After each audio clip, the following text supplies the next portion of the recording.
Hello everyone, welcome back. And now for the last talk of today.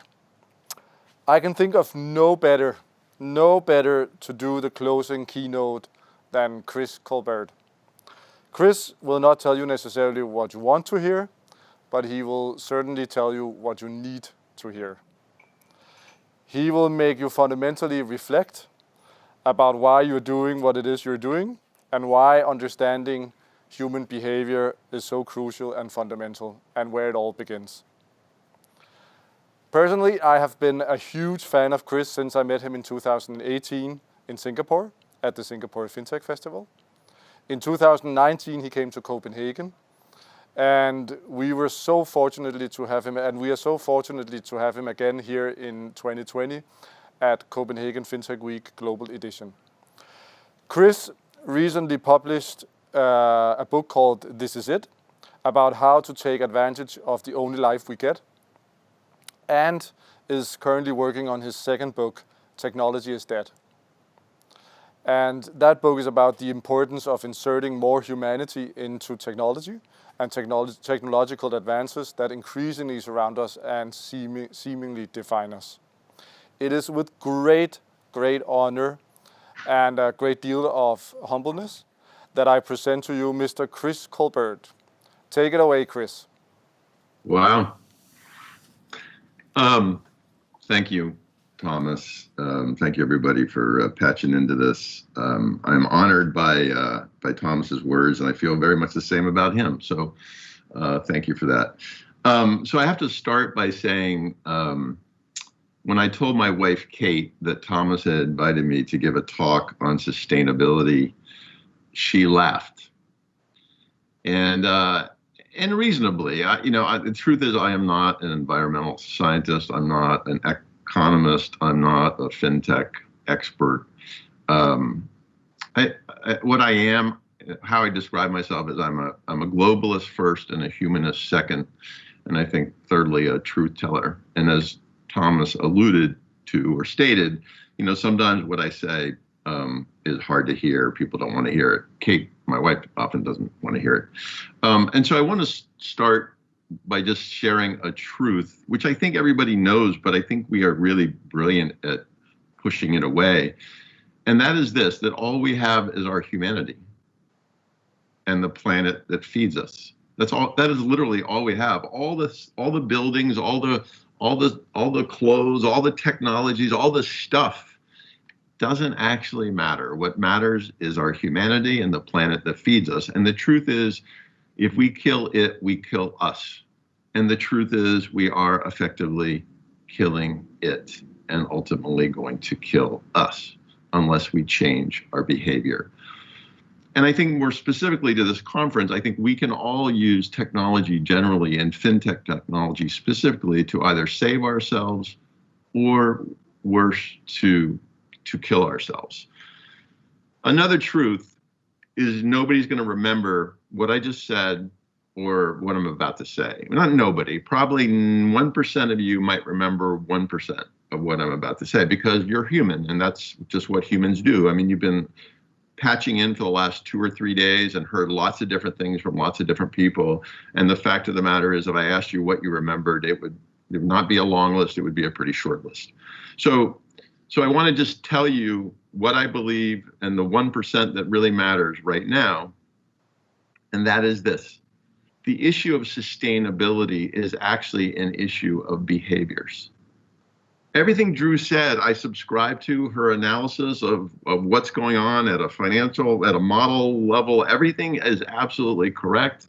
There is great positive movement, but fundamentally the issue of sustainability is really about our choices in terms of the behaviors we exhibit or don't exhibit to result in a different outcome for our planet, for our countries, for our continents, for our communities, for our families, for our children.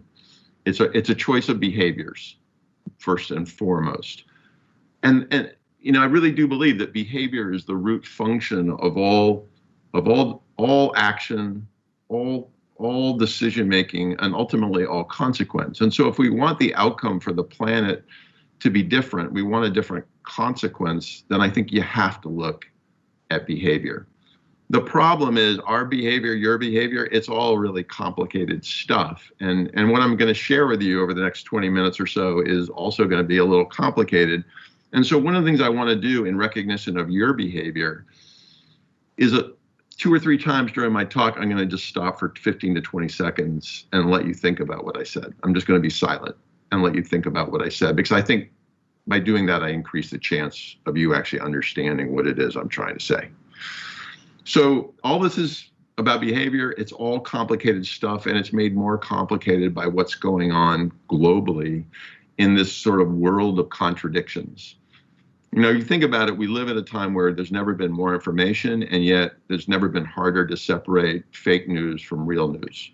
We live at a time where there's never been more wealth, and yet there's never been greater inequality. We live in a time where globalism is inarguable. Like, of course we're connected. The system is connected. Our economies are connected. And yet, at the same time, there's this alarming rise in populism, nationalism, and protectionism. And then the fourth contradiction is this contradiction of climate change. And the reason why it's a contradiction is because we observe it, but very few of us actually do anything about it. And I use as the example the fires in Australia. And here's some stats from that horrifying period of time last year. 1.25 billion animals, 400 megatons, just alarming. And what's most interesting about this is that psychologically, physiologically, we look at a video of that. And this is from a talk or a article written by Charles Homans from the New York Times. We look at that video of the burning and we say to ourselves, oh my God, this is my future. This is, or at least my children, this is terrible. But something else is happening, which is within us, within each of us. There's this little tiny thing called the amygdala. And the amygdala is the creature that tells us not to worry. The creature that tells us it's somebody else's problem. You know, Drew mentioned the word fear. The real issue we have with sustainability is not enough of us are genuinely afraid. The fire is somebody else's problem. The fires in California are somebody else's problem. The rising tides in Cambodia are somebody else's problem. The amygdala is brilliant at pushing away the adversity and pushing away the fear. And Homans goes on to say, even in religious history, disasters have spotty track record as a behavior correcting device for an internally optimistic species. We've been to this rodeo before, and we don't actually believe that it's going to happen. For all the science, for all the declaration, we don't believe. And because we don't believe, and because we don't truly feel fear, we don't act differently. We don't behave differently. I mean, think about the pandemic. This is the view, February, early March of this year. We in the United States were looking at the other part of the world going, oh, they're screwed. We're fine. They're screwed. We don't need to change our behavior. It's their problem. And then 4 short months later, this is what the map looked like. Similarly, climate change, there's plenty of alarming graphs. This is one I found recently. The 2099 prediction, half the world will be drought-ridden, including chunks of the United States and pretty much all of Europe. But again, it's theoretical. It's not human. It's not personal. This doesn't impact me at all. So why should I care? So the first question for each of you, I'm going to give you 10 seconds just to think about, do you really believe this stuff? Do you really believe it? And you go, of course you believe it. Well, if you believe it, are you doing anything differently? Probably not. And then the funny thing is the non-believers have been around throughout history, right? I mean, this is the Spanish influenza, 1918. It turns out the anti-maskers were alive and well back then, too. They didn't believe it was really going to happen. They didn't even believe it was happening. And so, again, to me, if you want to change the outcome of anything, continent, country, planet, relationship, parent-child, it doesn't matter. The thing that is most important to hone in on is the behaviors of the people involved, our behaviors, their behaviors. Any of these issues that we face collectively, we have to put the human truth on the table as a central capacity to figure out how to innovate to solve the problem really. I think about innovation a lot, and the fact is most innovation fails. Most startups, 75% of startups fail, 84% of digital transformation fails, 95% of corporate innovation fails. And the reason why it fails is not structural. It's not the ability to invent something, to build something. It's actually, it fails because it completely disregards the truth of the humans involved. I say this to a lot of people in a lot of different ways, but if you want to get better at anything, get better at understanding our humanity.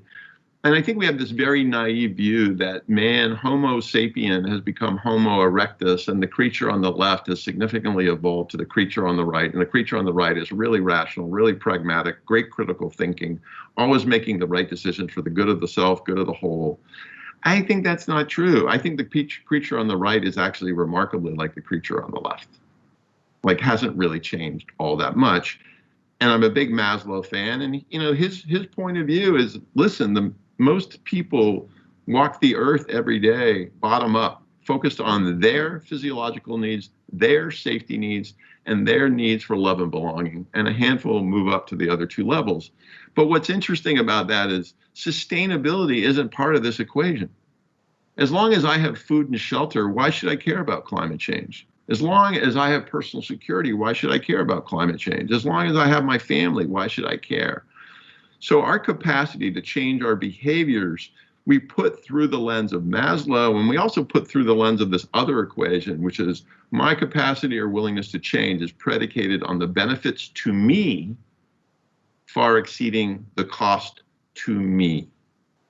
And I won't belabor the Starbucks example, but it's a proof of that equation. Money is a cost, money is a benefit. Absolutely. That's called investing. Time is a cost, time is a benefit. That's working, so you get a paid vacation. But the big one is there are a slew of physiological and psychological costs we consider when we decide to change our behavior or not, and there are a slew of benefits. And so there's this ROI that we do consciously about whether or not we're willing to change. And I'll give you my example. Kate and I were thinking about buying a new car. We gave up our car 6 months ago. We want to get a car now after 6 months of not having one. And what do? We start looking at luxury automobiles because psychologically that's what we want. And at the same time, like the sustainability guy in me is going, what are you doing? What are you doing? Henry David Thoreau once said, the cost of a thing is the amount of life you are willing to pay for it. The cost of sustainability for us collectively and individually is predicated on what are we willing to give up? Are we willing to give up a luxury automobile in order to increase the chance that the world's going to end up in a better place? Maybe, maybe not. Our behaviors are the root of, frankly, all of our issues. This is a slide I used in another presentation. This is alarming. This is all from behavior. 28% of college kids are on antidepressants. 40% of Americans are beats. 1 in 4 are lonely. Loneliness is tantamount to smoking 15 cigarettes a day. So it's not a social epidemic, it's a health epidemic. The wrong behaviors are killing us in real terms, and they will continue to kill us. And they will continue to get in the way of sustainability until we're prepared to implement the right behaviors. And I'm talking about you and me, man. I'm not talking about those people out there. I'm talking about you and me. I'm not getting an Audi anymore. I'm getting a Prius. This is my view, right? What decimates economies and planets is not out there, it's in here. The issue is behaviors, it's not capital, it's not carbon, and it's not competition. So I think you get this by now, right? I don't need to say these words. You know the Pacific trash vortex? 1.8 trillion pieces of trash floating in an area the size of Texas or Nigeria. There are 2 others in the world floating around. You created that. I created that. We are the cause of the vortex. So we don't change our behaviors. You get this. I don't need to say this. Okay. So, here's a question. What's your carbon footprint, man? Like I was speaking all over the world last year, traveling all over the world. And now I'm like, I don't know if I can travel. I mean, they say a flight between New York and LA is a ton of carbon, or, if you shop at H&M, that fast fashion thing is an environmental killer. Like, have you ever looked at your own footprint? Here's the rub. We will not change unless we have to. Drew mentioned fear. We don't have fear yet. We have theoretical fear, intellectual fear. We don't have real, I am holding on to a life raft, and if I let go, I will drown. We don't have the fear. The only motivation that really works is fear, is real, deep-seated fear, desperation. I use as my silly example going to the doctor. I want to lose 10 pounds. I want to lose 10 pounds for 5 years. I haven't lost 10 pounds.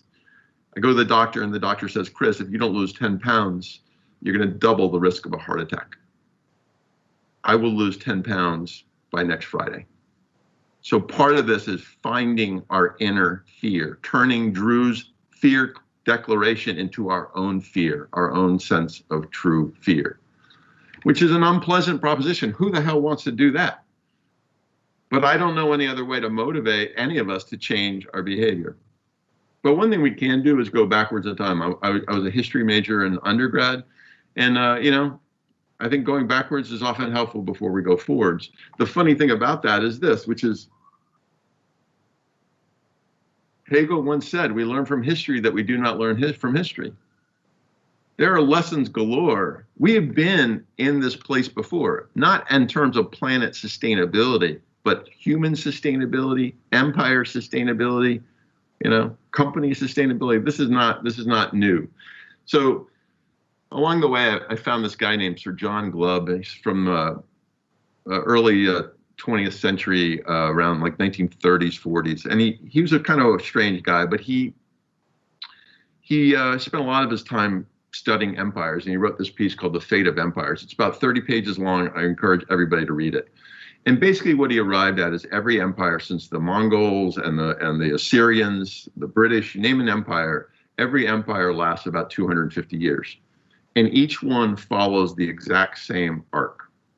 And the arc goes something like this. The Age of Pioneers. This is when, just like startups, we are all in this together. We have this vision, maybe a desperation to get from where we are to some other place. We have a sense of self-sacrifice. We collaborate, we compromise, we partner, we are open, we are brave, we are courageous. There's a bigger mission than just us. And then we move into the age of conquest. In today's world, that's probably more like co-opetition. And then we move into the age of commerce, and things start to stabilize, and a middle class emerges. And then we move into, the age of affluence. And this is where things start falling apart. And he talks about gradually, almost imperceptibly, the age of affluence silences the voice of duty. The object of the young and the ambitious is no longer fame, honor, or service, but cash. Think about this arc relative to the United States of America. Bang, bang, bang, bang. And then the last two stages or ages, which is really where the shit hits the fan, the age of intellect, where we move from a society of we to a society of me. And finally, the age of decadence. And one thing about the age of decadence he calls out in 1945 when he wrote this piece is sports stars and entertainment celebrities become more important than the intellectuals, the scientists, the researchers, or the academics. Kim Kardashian, people. So my view is that the developed world, not just America, but large chunks of the developed world have basically followed this arc. And we are decidedly in the age of decadence. An age where hubris has replaced humility, greed has replaced goodness, cash has replaced collective responsibility. And instead of that commitment to self-sacrifice as manifest by pioneers, it has been replaced by self-servingness. So what do we do?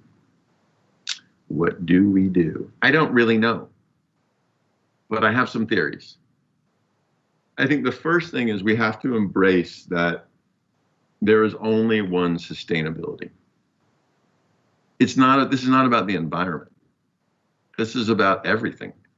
It's about the economy, it's about society, it's about cultures, it's about everything, because at the end of the day, the planet is one ecosystem, right? These are not separate topics. They're all intrinsically and extrinsically linked. A friend of mine by the name of Spencer Glennon, he's a really, really brilliant guy, and he used to work at Wellington Management, and now he works for the Woods Hole Institute. He's just a brilliant guy, and he gave a talk last year at a very exclusive investment conference on climate change. And you can actually, it's on YouTube. I would encourage everybody to read it. But what he said as part of that talk is, as noted, civilization is built on a stable climate. Civilization, not economy. Civilization is built on stable climate, and we are now moving into instability. And I'm quite sure that people's financial models don't reflect that. Again, one of our behaviors is to manage a lot of information. We tend to turn things into discrete propositions. Climate change is not a discrete proposition. It is very much, as I said, intrinsically linked in everything that is going on and everything that we do. Back to what do we do? What do we do?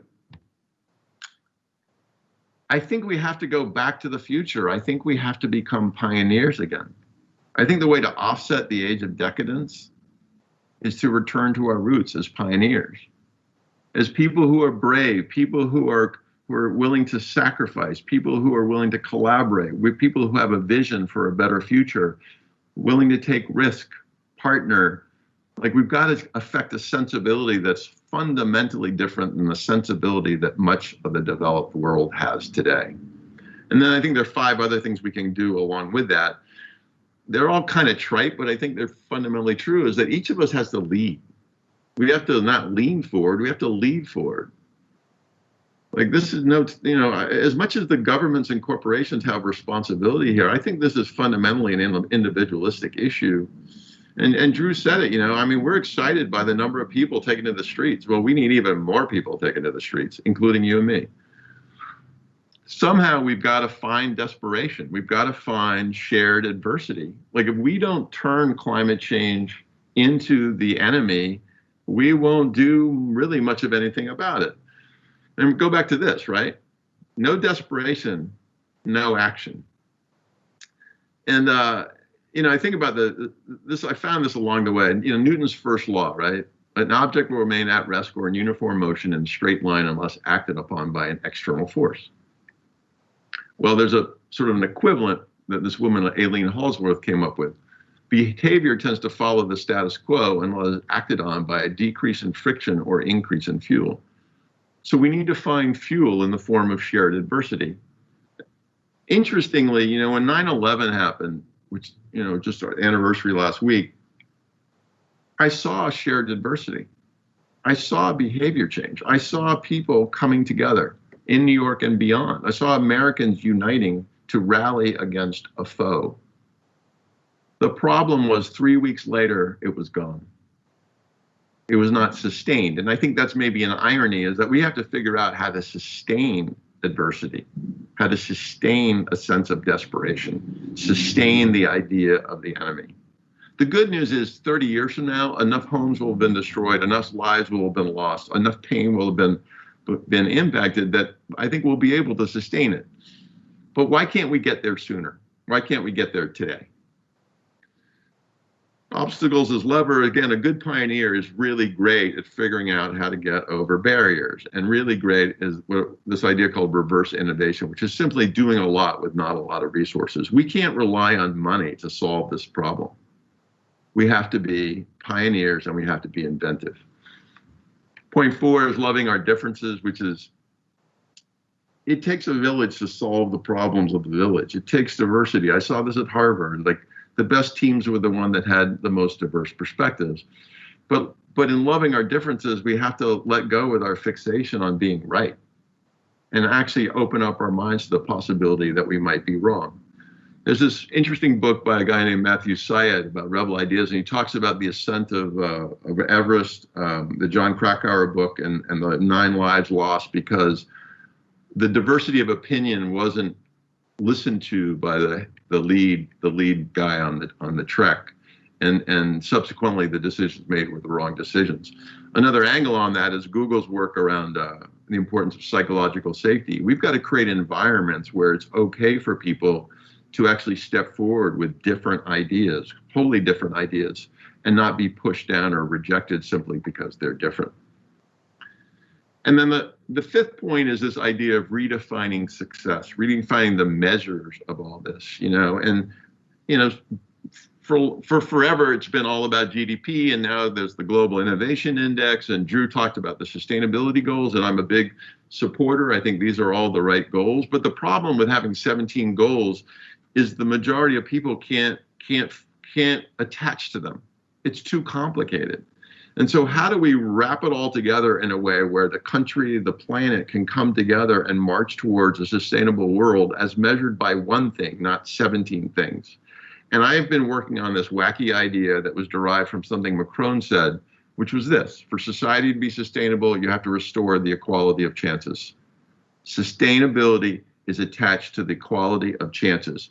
I take that idea, I take Maslow, and I've been working on this wacky thing called the Latitude Index, which is looking at the health of a society, the health of a planet, through a Maslowian prism focused on the structural outcomes, the personal individual outcomes, and then the environmental outcomes that all define not just a sustainable planet, but a healthy planet in every form. And then the last one is the hardest one. I think we all have to look in the mirror. I had to look in the mirror on my stupid car purchase. Like, Chris, really? You're going to buy a luxury automobile that gets 20 miles to the gallon? Really? And in looking in the mirror, I think we have to recognize a new set of behaviors that are an offset to the amygdala. I've always had a hard time saying that word.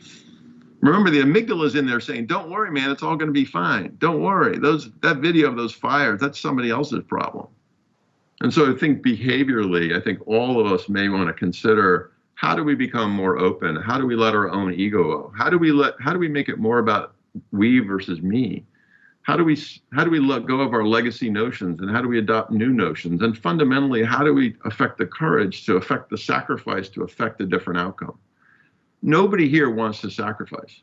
The people that sacrifice are the ones who are brave. And I think we all need to be braver, myself included. And then it's just summing it up, right? Any planet, we are just us. The outcome for the planet is a manifestation of our behaviors. If we behave one way, it will end up a certain way. If we behave another way, it will end up a different way. So my encouragement to everybody is, let's all become pioneers. You are not powerless, you are actually powerful. If you band together as pioneers, you have the ability to change the course of this planet. But you have to do it selflessly. You have to do it with an open mind, a willingness to learn, and a commitment and a recognition. This is not about you. This is really about us. I'll leave you one last thing. Tim Cook once said this, and I just love it, right? It's our responsibility is to infuse the technology we make with the humanity that makes us. And I just modify that. The lives we are making these lives, we are making these planets, but the choices are really choices of behavior more than anything. And so my final thing to say to you is, are you willing? Are you up for it? And if you ever want to talk about this stuff, I'd be happy to talk about it. So there you have it. Thank you so much, Chris. Did I do what you wanted me to do? Would I actually have something to say about that? So I made a lot of notes here, and I think I'm a little bit prone to just let it talk for itself. But no, I'm actually going to ask you one thing, because I think the problem is that we see the world through different lenses, right? So even though you say you're more open-minded, and be more tolerant, or be more like a pioneer and stuff like that, you will probably have a lot of people saying, yeah, but I don't know how. You know, Mhm. or I am, where in some respect they wouldn't be, or in some respect they maybe would be. Mhm. So I guess my question is a little bit, you know, so how do we teach, or do we teach, or what do we actually do? Because I can go home and look in the mirror, but then what? You know, if Yeah, no, it's do you get my an excellent question? question. I mean, I think the first, sort of from a logic flow, I think the first thing is, do you accept that behavior is the root cause of a lot of consequence, including your own personal consequence, world consequence? Do you accept that? If the answer is yes, then the second question is, well, what are your behaviors?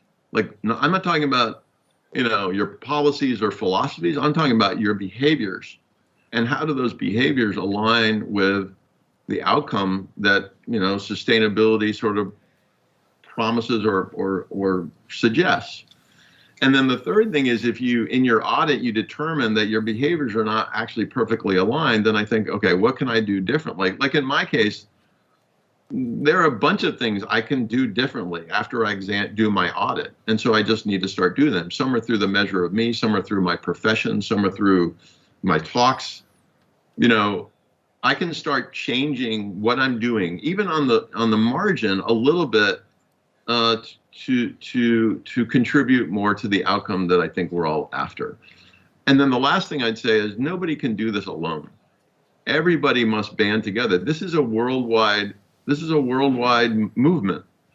And so finding people that are equally interested in modifying their own behavior, owning their own behavior, willing to sacrifice, and willing to change in order to have the outcome change.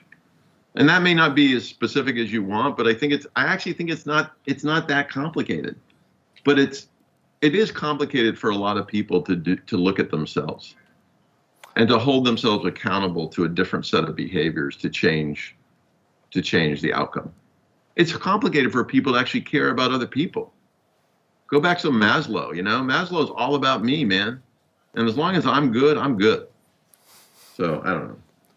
Thank you so much, Chris. I think we'll leave it there. So to sum it up, the issue of sustainability is an issue of behavior. You know, it It's often becomes someone else's problem, and you need to look at the benefit, and hopefully the benefit at some point will be larger than the cost to me. exactly. And there's only one sustainability. Beautiful. I love the way that we end this conference with that message. It always starts with the behaviors of me. Yeah. Thank All you right. so Well much, said. Chris. Well said, Thomas. Love you guys. Thanks for including me. So happy for you joining us. Thank you very much. You're welcome. Ciao, baby. Ciao.